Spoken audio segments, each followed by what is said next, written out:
the new Colossus. An engraved plaque on the base of the Statue of Liberty recites Emma Lazarus's The New Colossus.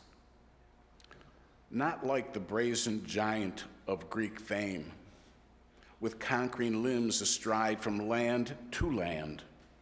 Here, at our sea-washed, sunset gates shall stand a mighty woman with a torch, whose flame is the imprisoned lightning, and her name, Mother of Exiles. From her beacon hand glows worldwide welcome. Her mild eyes command the air-bridged harbor that twin cities frame. Keep, ancient lands, your storied pomp, cries she with silent lips. Give me your tired, your poor, your huddled masses yearning to breathe free. The wretched refuse of your teeming shore, send these, the homeless tempest-tossed, to me. I lift my lamp beside the golden door.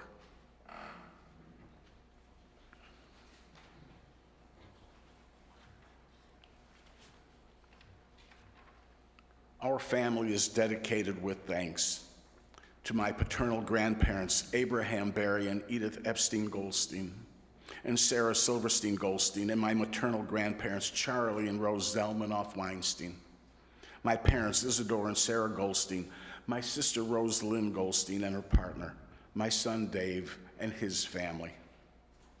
My extended family of cousins, and Alicia Ramirez Trio. Hi, Alicia. She's watching us from San Marcos, Texas.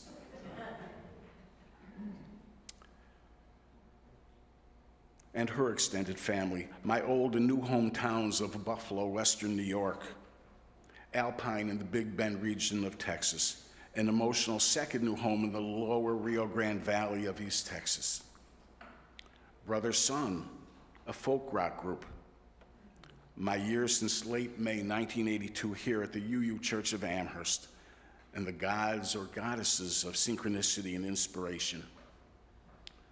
Many thanks to Reverend Michelle for helping format and suggestions of hymns and readings, being worship leader today. The church administrator, Elaine Harrigan, for formatting and printing the order of service, and Les Buhite in the tech booth, making the UU Church of Amherst online YouTube presence each week possible. Tampering of gremlins notwithstanding,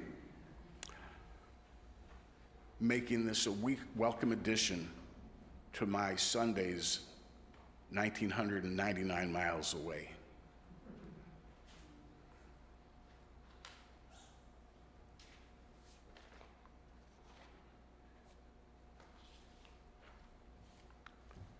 There's a backstory to this. Our family was in the works, but I was struggling with the title. Each part had something which seemed appropriate, but nothing came to mind. I'd won 2 tickets from Marfa Public Radio. Yes, we have NPR out there too, if we're not quite the desert, for a concert and dinner. Performing was Brother Sun. 2 songs had a reference to the Statue of Liberty, which was in my story. Then in the middle of another song, perhaps by Richie Havens, Our Family Came to Me.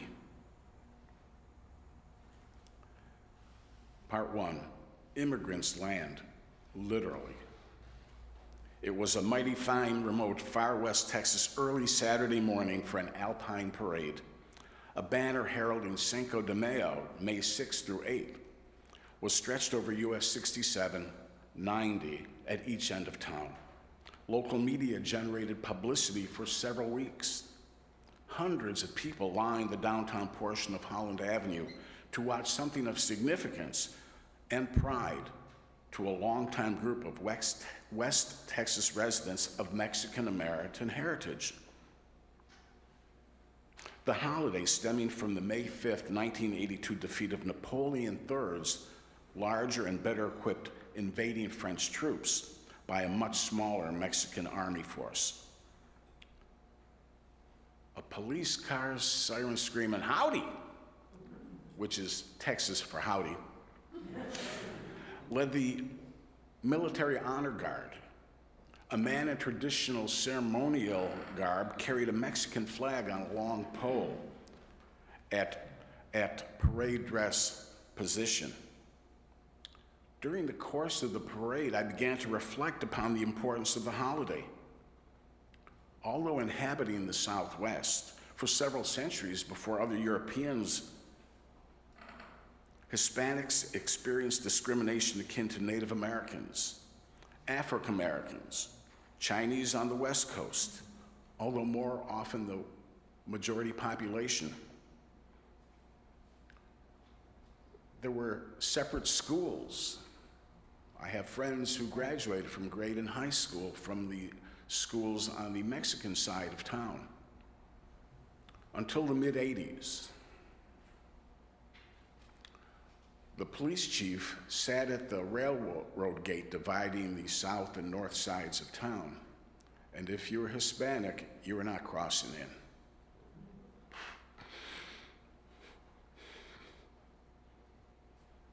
Spanglish, a combination of Spanish and English, is spoken and understood in the lower Rio Grande Valley of Texas due to a natural mix of cultures, notwithstanding borders drawn by politicians decades before.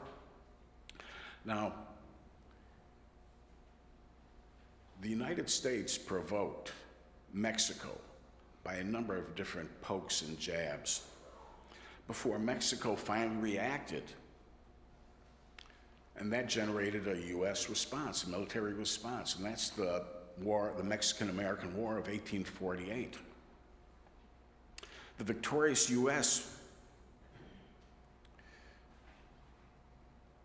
obtained the vast holdings on the North American continent of the former Spanish Empire, all the way from Tejas, which is the Mexican derived from a Native American word for now Texas, all the way up to the eastern portion of Wyoming.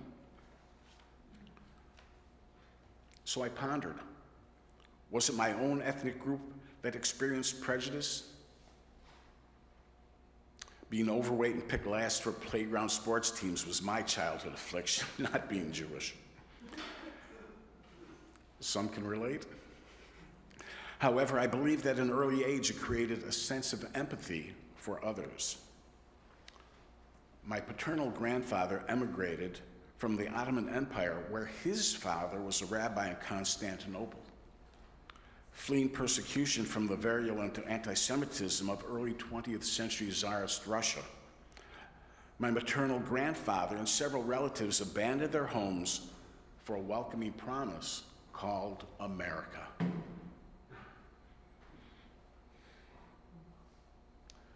Mom often told the story of her then 13-year-old mother.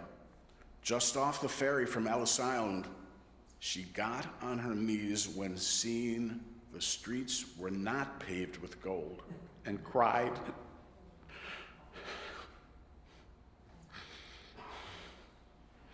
That was a common immigrant story when introduced to the slums of Lower Manhattan in New York City.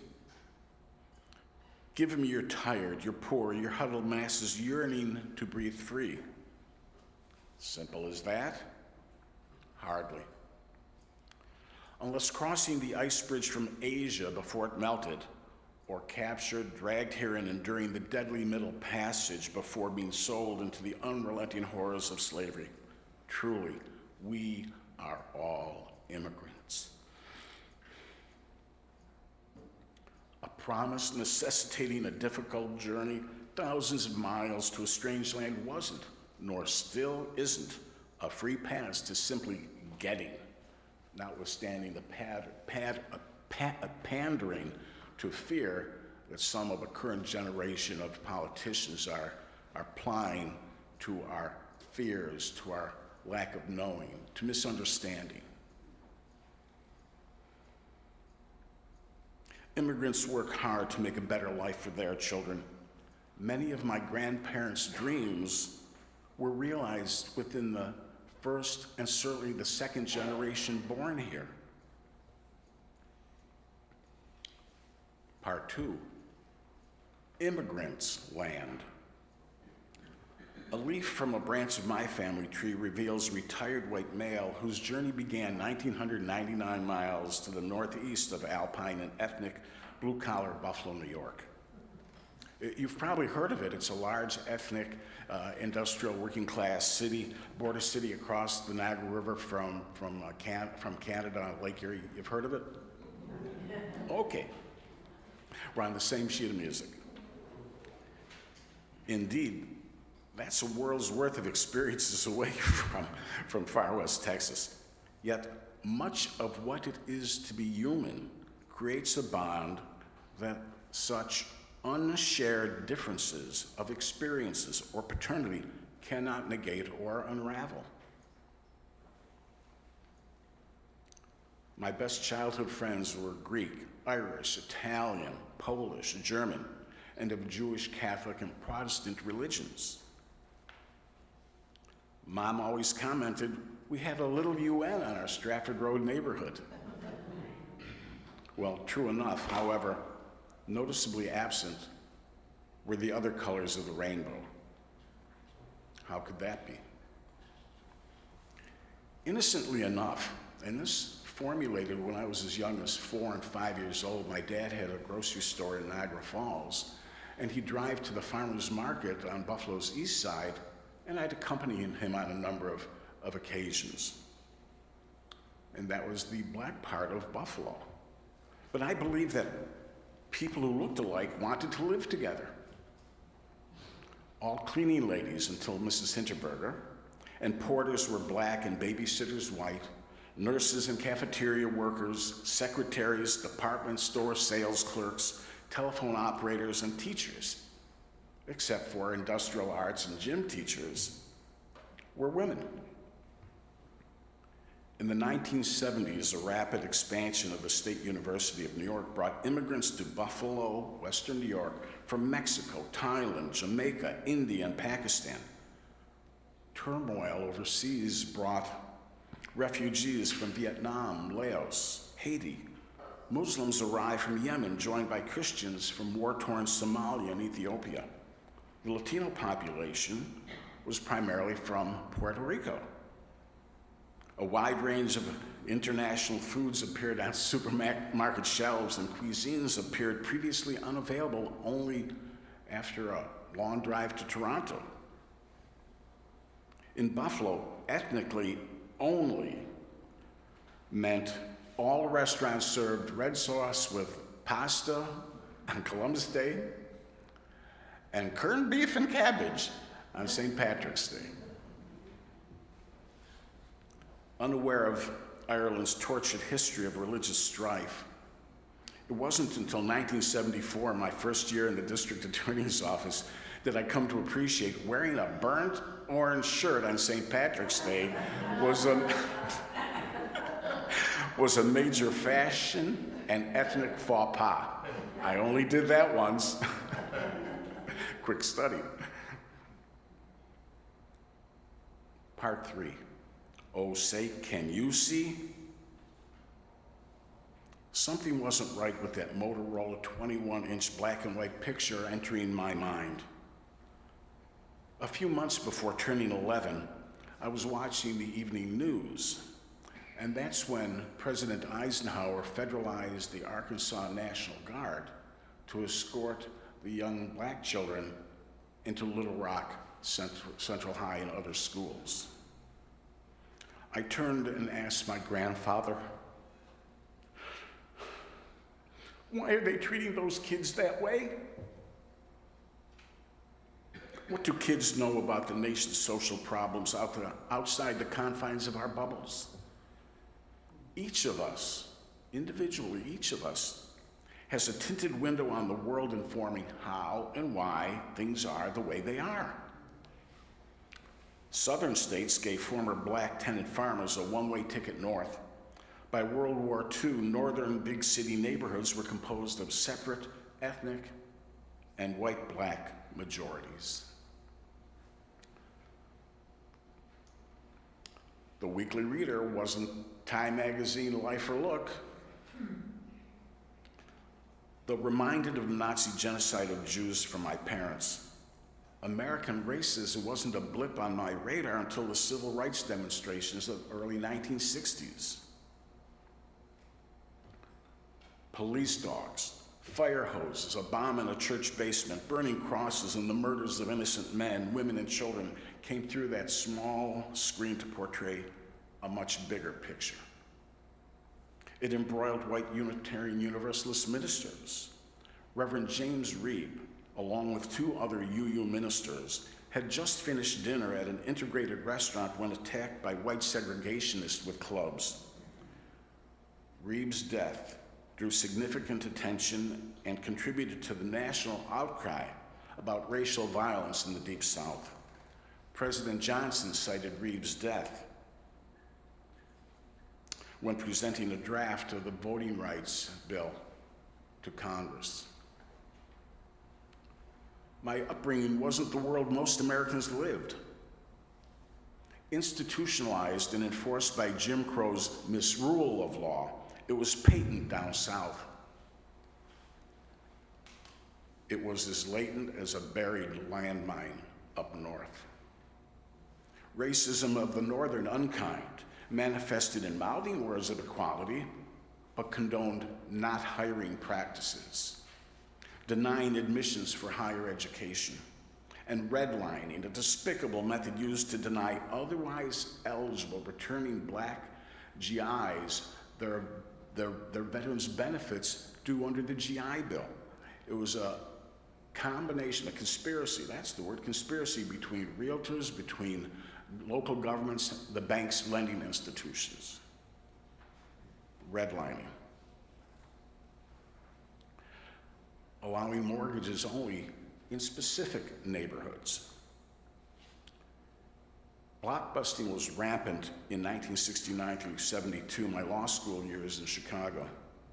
Unscrupulous realtors sold homes to a few black families at a much lower than market price, then scared whites into selling. Read, while you still can, because you know who's moving in, get the price while you can. And they turn and flip those homes for a much higher price. Neighborhoods could and would change overnight. I'm not exaggerating. When I first went to Chicago, I lived in a Skokie neighborhood towards the north side of Chicago. Went away for the summer. It was primarily Jewish. The store sold bagels and lox and cream cheese. I came back after the summer break. It was Hispanic. I'd never seen a change as dramatic as that, but it worked that way in Chicago. That was in stark contrast to life along the southern border. First observed in 1993 when visiting my parents in Harlingen, Texas, and crossing into Mexico at Matamoros and Reynosa. Vehicle lines were longer and inspection much more thorough than when returning to Buffalo or through the bridges in Niagara Falls. There was no razor wire, fences, or 15 to 20 feet concreted slippery river embankments separating the northern neighbors, and certainly no border patrol inspections miles beyond the international bridges, common south of Alpine and Marfa between Sierra Blanca and Van Horn on I-20. None. Was that a result of having a shared English common colonial experience, or an unambiguous message about whom or what was acceptable? The difference was inescapable and palpable. Part 4. Give me your. The administrations of the 45 and 47's years have raised international concerns such as 2017 zero tolerance, the illegal and cruel separation of children and families. Our nation had been and was a harbor for people before France gifted us with the Statue of Liberty, and we were once seen as a beacon of hope around the world. It may take a generation or so for the melting pot to simmer, but is anyone seriously able to deny that America has not benefited from this cocktail of cultures? Each group needed or wanted to be here. Of course, it hasn't always gone smoothly. Voting often tracks ethnic and racial lines. There may be 2 Catholic churches a city block apart because of lingering feelings between national or ethnic groups. Words and actions reveal biases.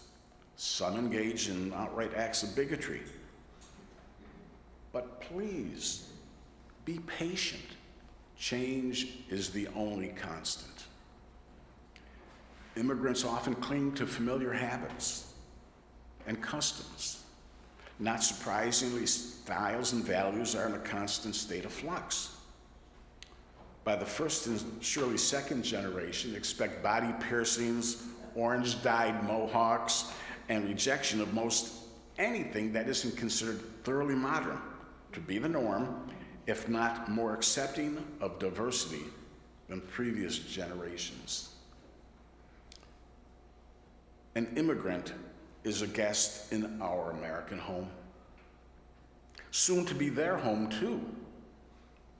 Maybe they don't know English, but learning to adjust under difficult circumstances while attaining the skills necessary to make their own way in the world.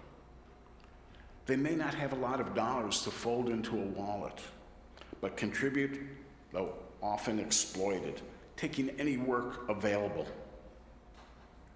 Immediately, farm labor comes to mind, harvesting, processing, and thankfully, stocking our grocery store shelves, providing a bounty for our dinner tables.